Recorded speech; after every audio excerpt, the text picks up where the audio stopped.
Good morning, or good evening, or good afternoon.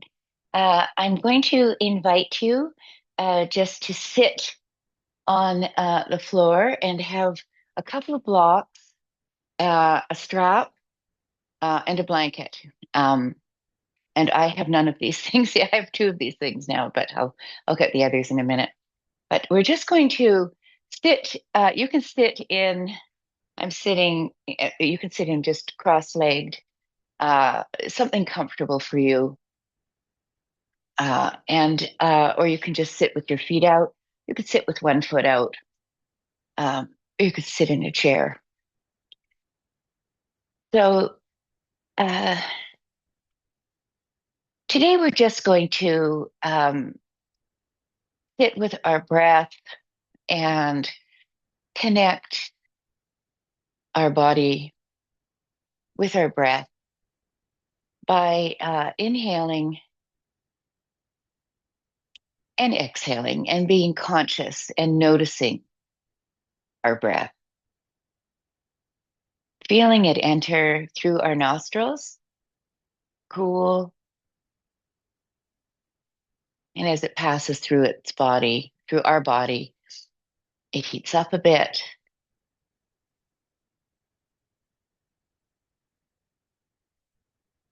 And we're just inhaling in our own time and exhaling. And I've been thinking about noticing, and I've been working with noticing in my teaching and thinking about focusing and drishti and how it is we might use our breath and our focus to center ourselves, to ground ourselves, to balance ourselves. So when we're sitting this morning, we'll notice what's touching the ground, our sit bones, our glutes, our thighs, and our knees, perhaps our ankles and our feet.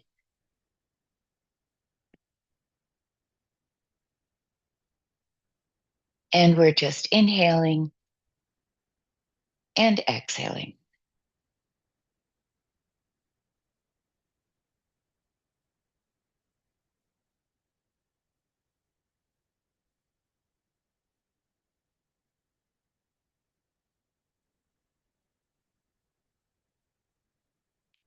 And we'll practice that Zen understanding of one form of meditation, which is to imagine your thoughts like clouds. We have our monkey minds that are alerting us to feelings and thoughts a mile a minute. And the object of Zen, this one Zen practice, is to just notice your thoughts like clouds and invite them just to say, yes, you're a thought, I acknowledge you, and then watch them drift away like a cloud. So this could happen over and over and over again. And the practice of meditation and of uh, noticing and focusing is alerting yourself to the process of your consciousness, really. And the noticing practice in mindful meditation is to allow yourself to come to a point where you observe your thoughts and how they arise, uh, to the point where you can anticipate them somewhat. So a thought will arise. Something in my life is very irritating and upsetting. And I will be very irritated and upset. And the object of mindful meditation is getting to the point where you can allow yourself to acknowledge the thought that arises. But before you get into the state of unease and of upset, you're able to kind of short circuit it simply by saying, oh, yes, that is the feeling state that I know I can have, and that I am going to find a way to either experience it at its fullness in order to kind of just to simply experience it, or to let it go, especially if it's something that we really can't do anything about personally, that it's something that, it's a war going on, it's something that someone is doing that's very unsettling, that you can't really change. Um, so I can't say I have mastered mindful meditation, noticing, focusing practice, but it is something I'm working on.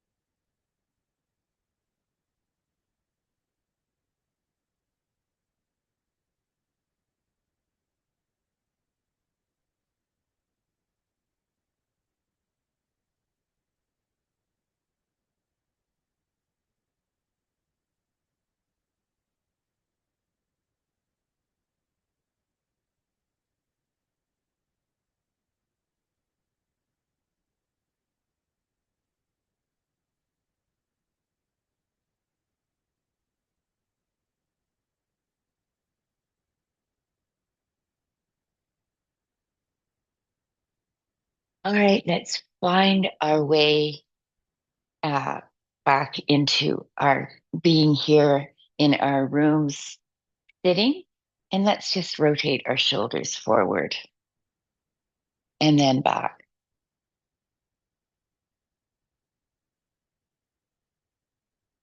and forward and then back.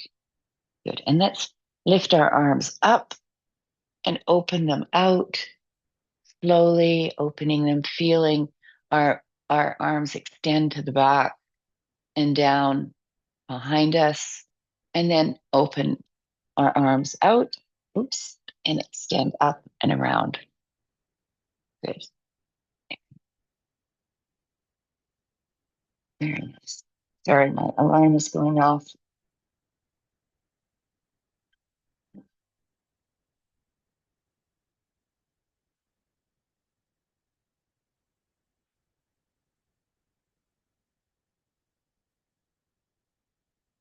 Sorry about that. All right, let's try that again. Keep opening out our arms and then back again. And then this time, let's just caress ourselves, just embrace our shoulders, walk our fingers towards our spine, really stretching our arms. And let's open up again and give ourselves a big hug, because we deserve hugs. It's a very primal thing to do. And let's just rock around a little bit, weave our spine slightly, twisting and lifting up, stretching our arms up and stretching our hands out.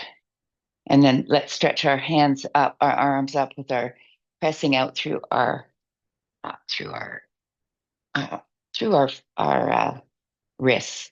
So we're just stretching out our wrists. Good for piano players and people who type, which is everyone. I guess people with thumbs who thumb. We're just shaking our hands out, really giving them a nice vacation. All right. And let's just sit in we're sitting cross-legged. Let's just uh, change the crossing of our legs if our legs are crossed, and sit up, and we'll turn this way and just have our hand on our knee, and our other hand behind us, and just lift up as we turn and look over our shoulder. So we're just doing an initial twist here. Very nice. And let's twist the other way.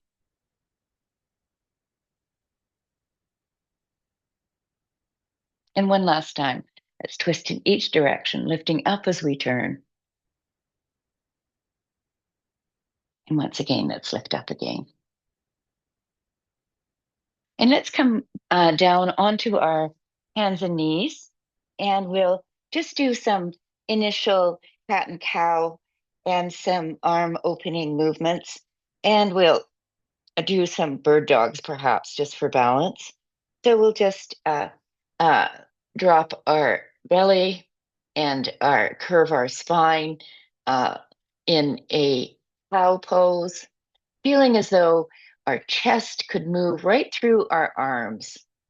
So we are really tipping our tailbone up and feeling that curvature of our spine. Now we're going to lift our spine up into cat, drawing our belly button into our spine. And then we'll come down again, inhaling as we come down into cow, and exhaling into cat. Inhaling and exhaling. Inhaling and exhaling. Inhaling and exhaling. Inhaling and exhaling. Inhaling and exhaling. Inhaling and exhaling. Inhaling and exhaling. Inhaling and exhaling. Inhaling and exhaling. Good. And let's come up again, inhaling with our arm up, and exhale under, and inhale up, and exhale under. Inhale up, and exhale under.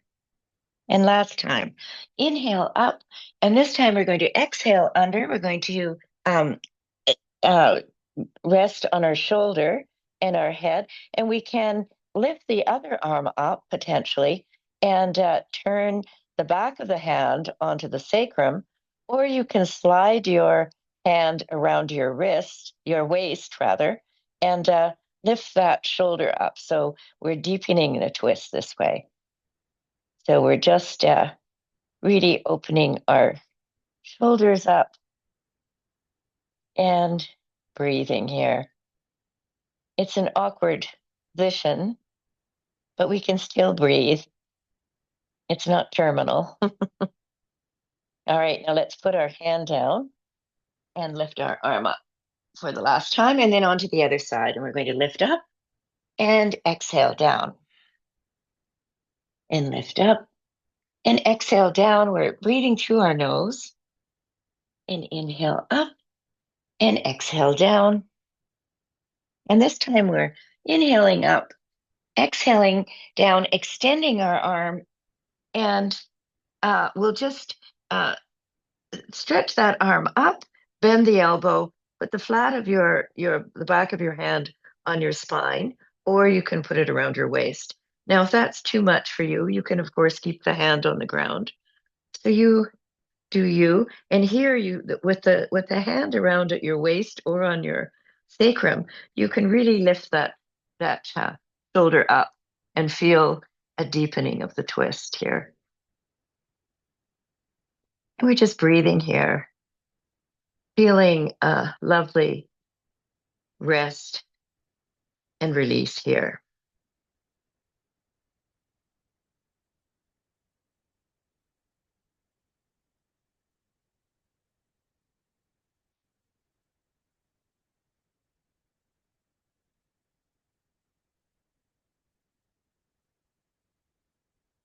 And we'll put the hand in the ground and then put the other hand on the ground.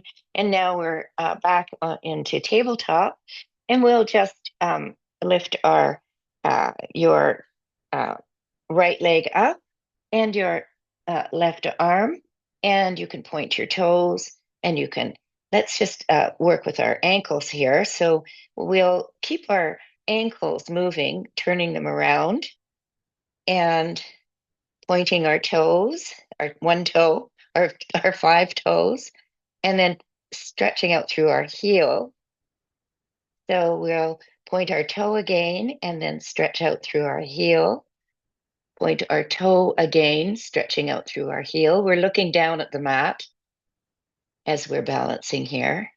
And then we can rotate our ankle again one way and then the other. And then we'll put the hand down and the knee. And we'll do the other side, just lifting the other foot up, doing a bit of joint mobility movement as well as our asana here. It's double duty. So we'll rotate our ankle one way and then the other. And we'll point our toe and stretch out our heel. Point our toe, stretch out our heel.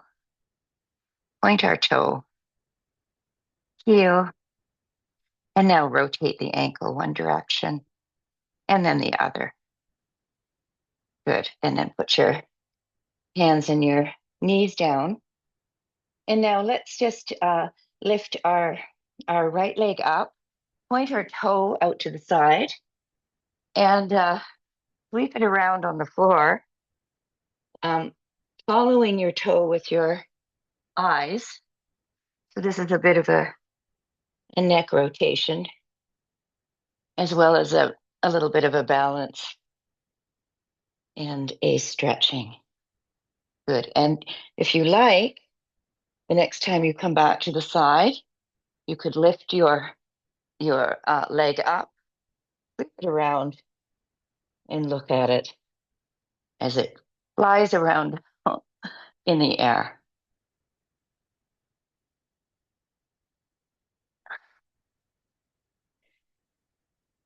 Good, and let's put that knee down. We'll try the other side, stretching out and moving around.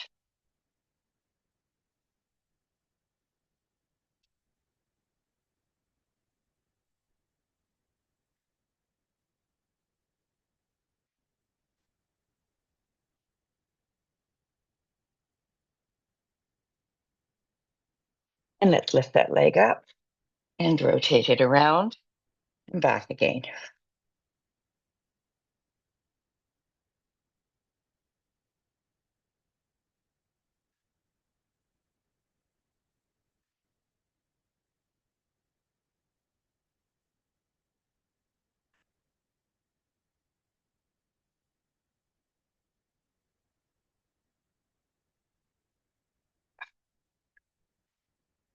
All right, let's come back into a child's pose and stretch our arms out in front of us and walk our arms over to the right side and stretch our left arm up, our left hip back, and then go to the other side, and we're going to stretch our other arm up and the same hip back. So we're really stretching out that side body, giving ourselves a really lovely stretch. And we'll go back to the center. We'll feel as though our fingers are walking forward while our hips are moving back. And here you might have a blanket underneath your thighs if it's too much pressure on your body. Good. Now let's come up onto our knees. We'll have our hips over our knees and we'll go into puppy pose. Now you could have blocks here. You don't have to have blocks. I'll just demonstrate it on blocks, but you can just be on the floor. And here we're just having our hips over top of our knees, and we are stretching our arms out, and we're dropping our shoulders and our chest. There's a very deep opening in our shoulders. So you decide whether that's what you want to do on your blocks.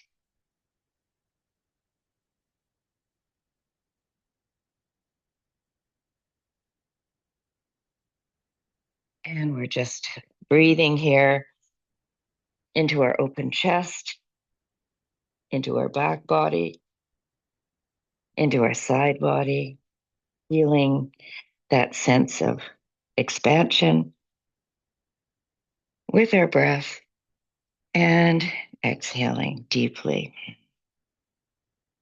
Very nice. Now you can walk back and sit on your heels, and we'll do a toe stretch here, just a brief one, not too long. So we're stretching our toes out and we're turning them under. You might want to fiddle with your baby toes and turn them under if they don't go under. And we'll sit on our heels. Now, this is too painful. You just come out of it and slap your feet on the ground, the tops of your feet on the ground. Or you could move back and forth. You could come forward and then go back. Or you might be just like this and just trying to turn your toes under. So this is just an exercise in working with our toe mobility. And let's do some diversionary shoulder and arm movements. So we'll rotate our shoulders back and then our elbows back and then our arms back, returning to what we began with in the class. And we'll rotate our shoulders forward a few times and then our elbows forward a few times and then our arms. Very nice. All right. And let's put our hands down, turn our toes under, and bend back, bend our knees, and come back towards a downward dog. But we're not in a downward dog yet. We just have our toes under, our knees bent, and we're tilting our tailbone up here. And we're pressing our belly into our thighs. And now we're going to straighten our legs, but we're going to try and keep our belly on our thighs. Of course, it's not going to happen, but that is the gesture, the shape that we're trying to work on. So we're straightening our knees and feeling that we are pressing back in our thighs. And we might have I was reading something about anatomy, and sometimes in downward dog, you might want to have your toes turned out slightly and see if that helps it does help me get my knees closer to the ground, my heels closer to the ground. And you can also do a slight pelvic tilt so that rather than sticking your tailbone straight up in the air now, you can turn you can tilt your pelvis slightly towards your belly and your heels will go a bit further down. So these are some of the things to think about. So we're noticing our body, we're noticing what feels good. And, when we say, have a straight back, we don't really mean a straight back because there's lots of natural curves in the back. And often what we mean is have a neutral back rather than a straight back.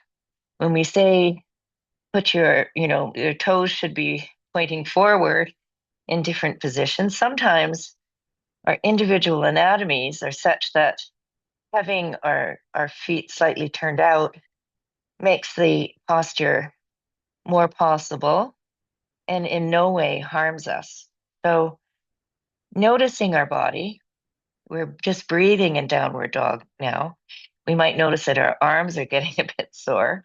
So we'll point our right foot up and we'll just open our knee up, drop our foot towards our glute, stack one hip on top of the other, feeling as though we can keep our shoulders on the same plane. We're not really twisting the upper body, just the lower. And then we'll point that toe and we'll drop it down. We'll do the same thing on the other side, just opening our hips up a little, pointing our toe up, bending the knee, dropping the foot, lifting the knee, and feeling as though one hip might be on top of the other. And now we will take that foot, point that foot up in the air, draw the knee in, and then bring it forward. And we're going to be on our one knee, and the other one is up. Good. And we'll just bring our arms up and look up. And we will bring our arms down, and we'll do that one more time, bringing our arms up and look up. And now we're going to just put our hand on the inside of the front foot. You might have a block here if that's more comfortable. And we can have our knee down here if we like. And we're just going to twist towards the back of the room, wherever that is. Good. And then we're going to come back and we'll come up again and open our arms out. Then we'll put our hand down. And this time we'll put our hand down on the block or on the floor. And you either leave your knee down or you can lift it up. And we will just twist towards the back of the room, pressing our back thigh up, pressing through the back foot if our knee is off the ground, and pressing through your hand, really opening that chest up and around, lifting your ribs around if you can. Good. Let's put our hands down on the inside, and we can just rest here for a moment if you like, or we could come down, and here we could come down onto blocks or onto the floor with our forearms. So you do you, and feel how you can manage this pose, how you can master this pose in your own way. There's a lifetime of yoga practice. And so every class, you're just incrementally exploring different aspects of the practice of your body. There's no perfect pose. Aesthetics are really not what it's about. And we're just breathing here. And now we'll come up again. And let's just come straight back. We'll bring our back foot in here, slightly about 3 feet. And we'll have a nice pyramid pose here. If you have blocks, you can put your blocks down on the ground and have a little bit more space for your forward fold over your leg. You're drawing that front hip back here, or you could come down, and you could come all the way down if you like. And you could just kind of use your fingers and dangle over that front leg that's extended in pyramid pose. And here, if you like, we can do another twist. You could put your block on the inside of your foot, place your hand on it, and then turn, rotate, and look at the back of the room.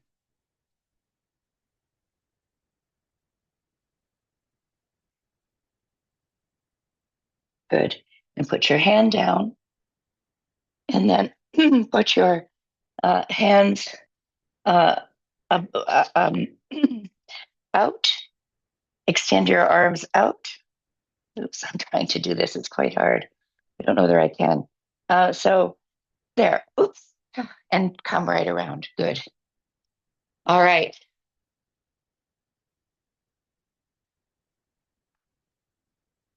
Here we go. Take a sip of water, and we'll work on the other side. All right. So I'm taking my blocks to the other side. And let's start with our knee up on the ground here. And we'll just do those twists that we were doing on the other side. We'll put our hand here, and we will twist and look up.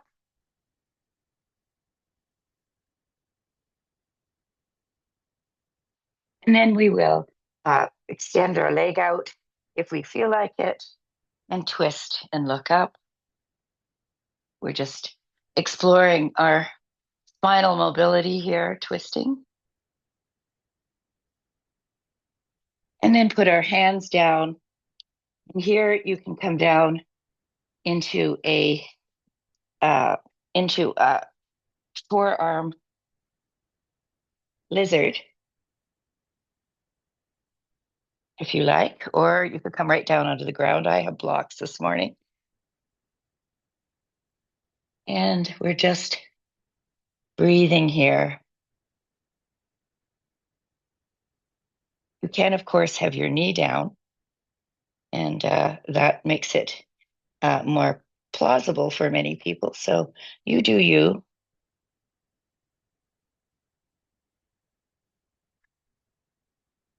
Good. Now let's come up onto our hands, draw our back foot in to a pyramid pose, and we'll come with our blocks on both sides of our feet, drawing the front hip back. And we can come down here if we like, or stay up on your blocks, whatever feels good to you.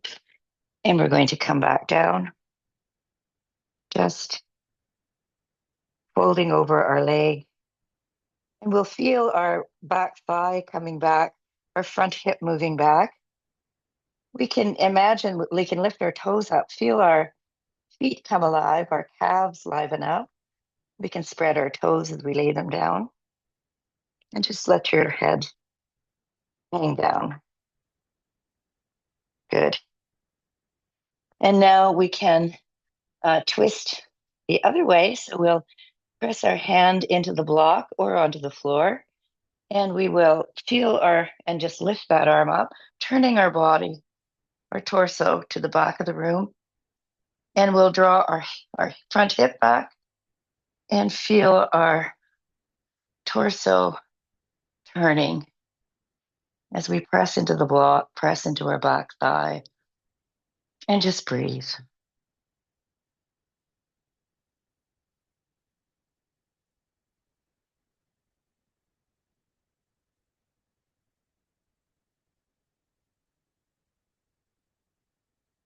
Good. Now we'll come back down.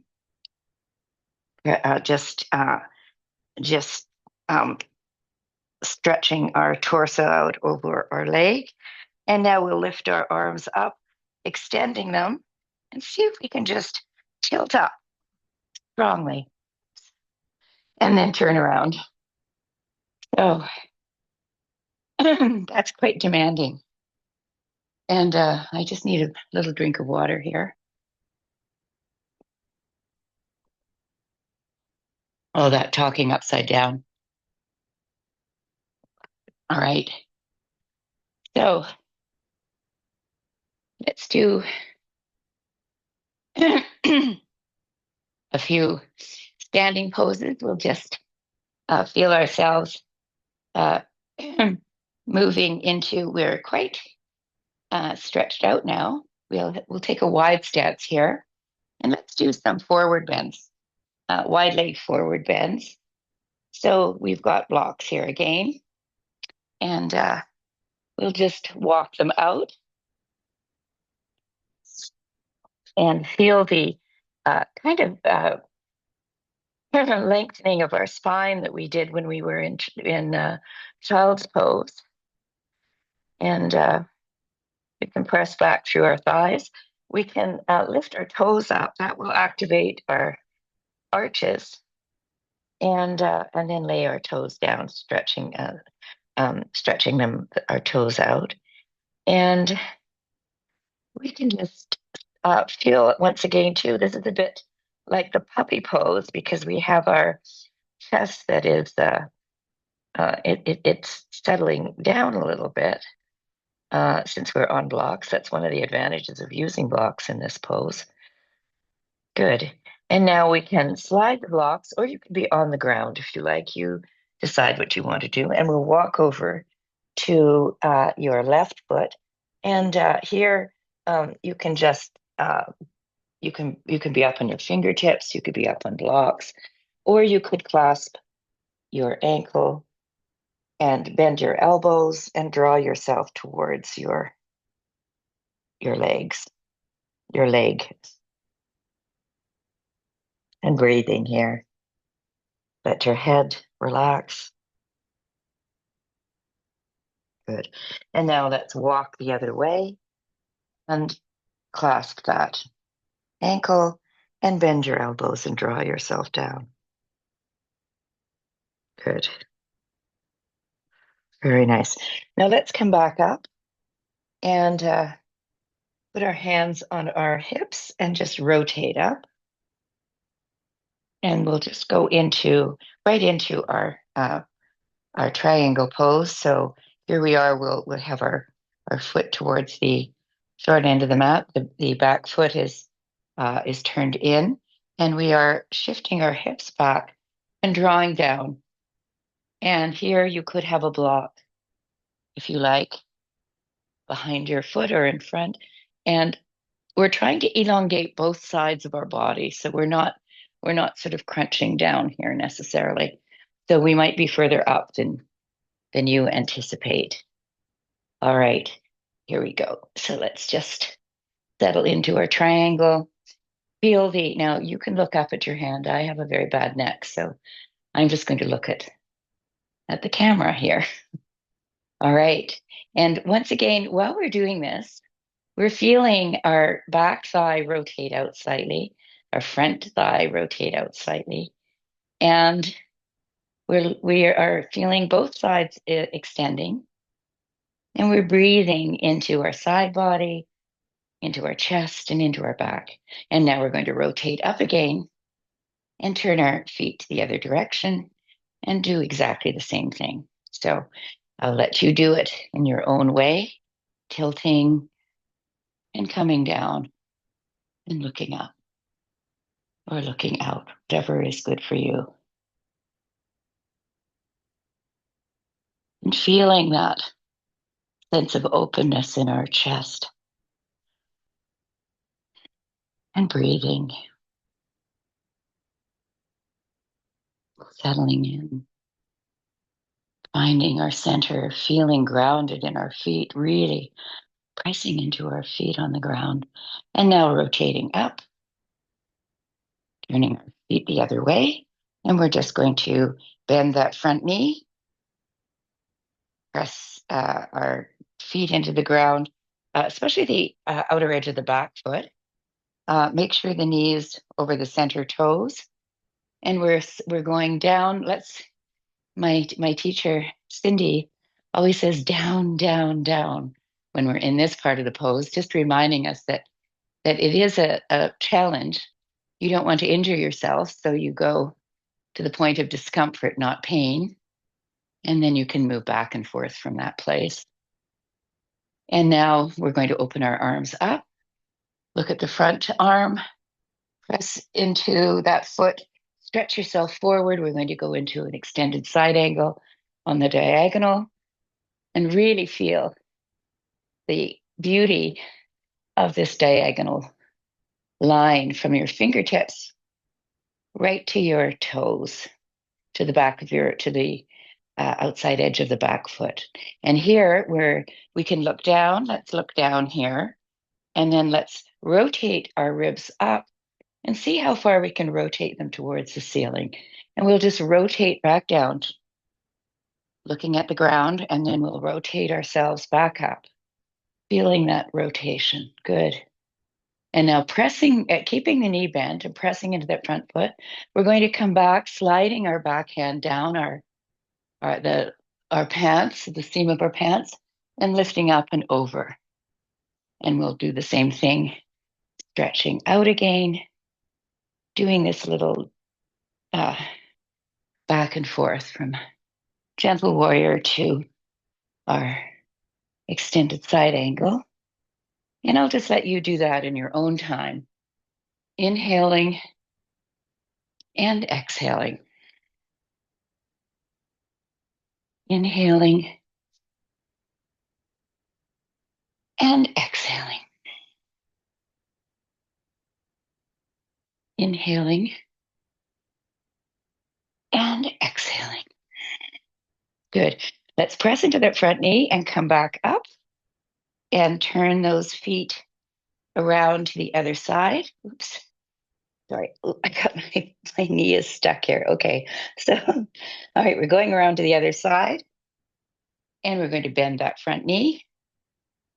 And once again, we're going to do that down, down, down. See if you can move down as you are entering into warrior pose. And once again, not to the point of pain, but you might feel a little uncomfortable. So then you might move away from that edge and then move down a little bit. So this is very gentle. Good. Now we'll look towards that front hand and we'll just stay in warrior pose. I'm feeling this thigh move back, the back thigh move back. I'm feeling that my xiphoid process, that spear-shaped bone at the base of the breastbone, is in line with my pelvis. So I'm now got my chest stuck out, so I'm drawing it back so that it's in line with my pelvis. So my pose, the form of my pose is important because it helps align your spine. It helps you from putting too much pressure on your lower back, etc. So here we are. We'll stretch out, and then we'll drop that arm down into an extended side angle. You could have a block here, or you could put your hand on your thigh or on the floor. Here we are. We're pressing our outer edge of the back foot in, drawing our back thigh back. And let's look at the floor and turn our ribs, our torso towards the floor. And then let's rotate up and see if we can rotate our ribs towards the sky. Let's try that one more time, rotating down and then turning up and rotating. And last time, let's turn down one more time and rotate up. And let's see if we can turn a little bit further towards the sky. Good. And now we're going to press into that front foot and we're going to press back, drawing our arm along the seam and coming back, curving over, and then extending our arm out into the extended side angle, and then going back again. Very nice. One more time. And here we go again. In your own time, breathing, inhaling, and exhaling. Inhaling and exhaling. Good. And let's come up. Good. And just draw our feet in. And let's just feel ourselves really standing in Tadasana and imagining that we are planting ourselves like a tree. So we have our feet, and once again, notice your body. Notice what makes you feel good in terms of your hips. Does it feel good to have your feet pointing straight ahead, or would you like to turn them out slightly? And does that help you feel more balanced in your standing pose? All of our hips are differently organized, and this might be a more natural mountain pose for you. So you do you. And while you're here, breathing, inhaling, and exhaling, you might rock back and forth slightly, finding a space on your feet where you feel that have some equilibrium. So you're kind of settling into the mountain pose after all of those quite demanding twists and those standing poses that are very dynamic. Good. Now let's just lift our right knee up and do some swirls with our internal inversion, internal rotation rather, and external rotation. And you could be in the center of the room. I'm not very balanced today, so I'm just holding on to the wall. Good. And now we can move back with our knee, and then forward, and then back with our knee, and then forward. And then you just rotate your hip around however you like, however it feels good.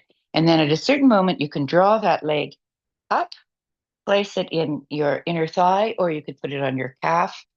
Feel the pressure of that foot into the thigh, the pressure of the thigh into the foot. And now you're standing on one foot. You're taking prayer position, and you're finding your focal point or drishti, and you are holding, or you're falling out and falling back in. So you do you, and it's all in the process.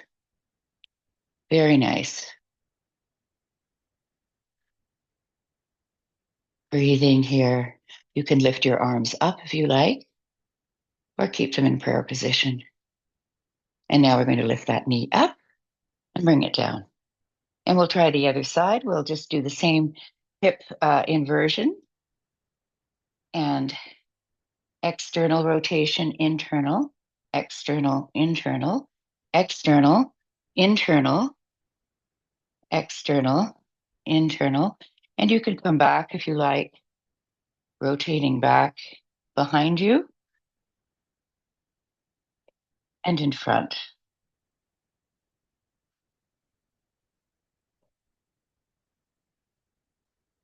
Very nice. Now let's lift that arm up, that foot up again, pressing it. You could have it here at the calf, or you could have it further up. So you find your space, you find your footing, feeling your foot grounded into the floor. And we'll take a prayer position here and find a drishti, a focal point, and breathe.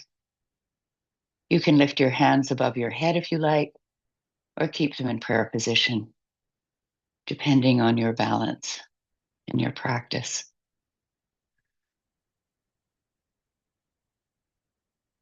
And you might find it's easier on one side than the other.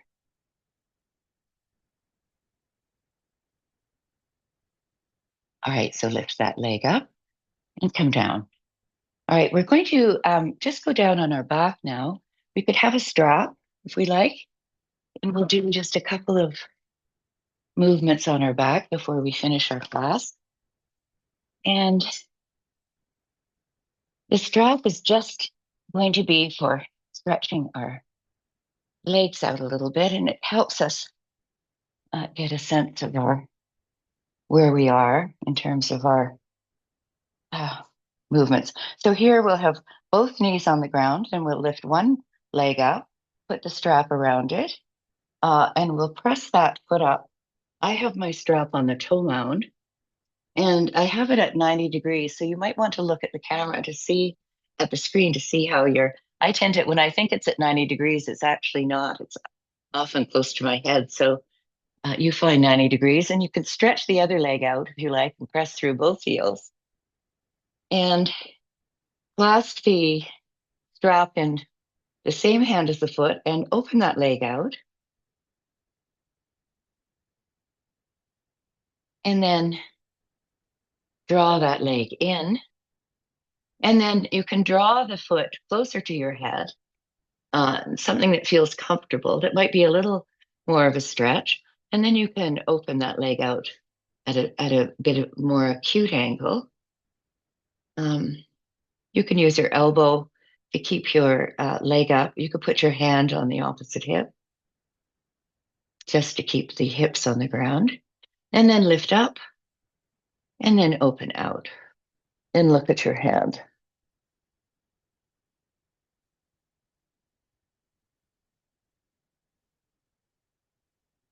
And let's lift that leg up again and bring the knee into the chest. Stretch thigh on your chest, and we'll do the other side. We'll just add a foot into the strap. This other leg is bent, or you can stretch it out, pressing into both heels and opening the leg out with the strap in the same hand as the foot, and putting the hand on the hip and opening out again, crossing over. And you can look at the opposite hands if you like. Give yourself a little bit more of a stretch here. Both shoulders are on the ground.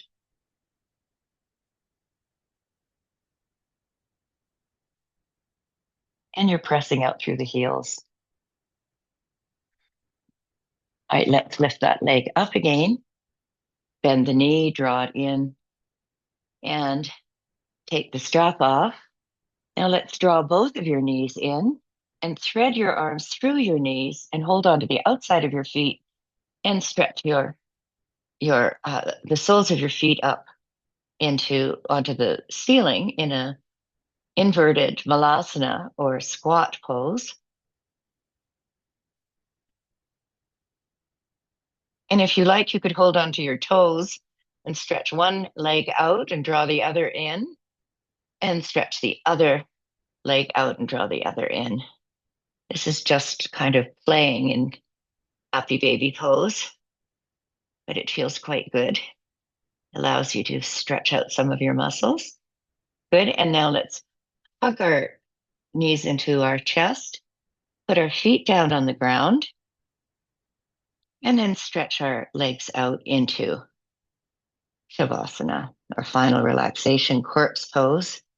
And notice how your body feels. You might want to lift your shoulders up, draw your shoulder blades down your spine, and then lay them back down on the mat. If that feels comfortable, you can shake your shoulders a little just to settle them into the ground. And my palms are up. I'm imagining that someone is massaging my scalp, and I can feel the skin loosening on my scalp and on my forehead and on my cheeks. And I can feel my jaw drop open slightly, my tongue fall into my lower jaw. And I'm just breathing here, finding your own rhythm.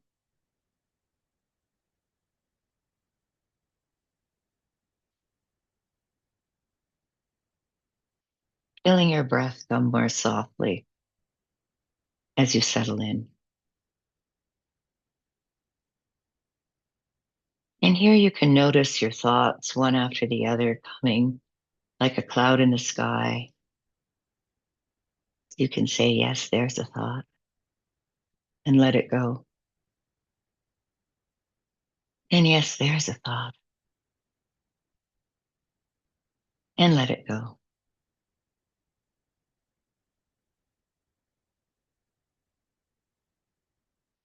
I'll leave you in silence for several moments.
And in your own time, you can feel yourself coming back to yourself.